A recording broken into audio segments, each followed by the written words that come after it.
জানি আপনি দ্বিধাদ্বন্দ্বে ভুগছেন, কিন্তু হুসরেব পাশা যা বলেছেন দয়া করে তা একবার ভেবে দেখুন। জাহাপনা আপনাকে জীবিত রাখার শর্ত দিয়েছেন, তিনি নিজে চিঠি লিখেছেন। ওনার কথা শুনুন, ওনার উপর আস্থা রাখুন। মরহুম শাহজাদা মুস্তাফাও জাহাপনার কথার উপর আস্থা রেখেছিলেন। ওনাকে না যাওয়ার ব্যাপারে অনেক বোঝানোর চেষ্টা করেছি আমরা। তিনি বাবার কথায় বিশ্বাস করেছিলেন। নিরাপরাধ শাহজাদার পরিণতির কথা সবাই জানে। এটা একটা ষড়যন্ত্র। সুলতান সুলেমান আপনাকে কখনো ক্ষমা করবেন না শাহজাদা।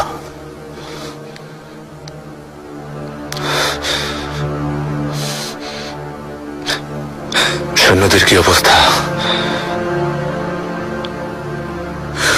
শাহর উপর হামলা করা হবে এই কথা আমি ওদের জানিয়ে এসেছি। প্রস্তুতি চলছে। তাছাড়া আমিও কাজভিন থেকে জর্জিয়া যাওয়ার পথগুলো যাচাই করছি। কোন পথ নিরাপদ আর কোথায় ঝুঁকি আছে তা যাচাই করাও জরুরি শাহজাদা।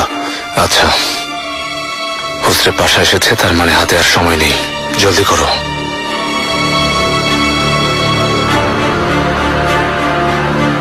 জাহাপনার প্রতি আস্থা রাখতে পারলে আমারও ভালো লাগতো লোকমান। আফসোস তা আমি পারছি না। জাহাপনা সারা জীবন আমাকে দূরে সরিয়ে রেখেছেন। সেলিমের ঘৃণ্য ষড়যন্ত্রগুলো ওনার আর আমার মাঝে দেয়াল তৈরি করেছে। আমাকে তিনি সবসময় অপরাধী হিসেবে জেনেছেন।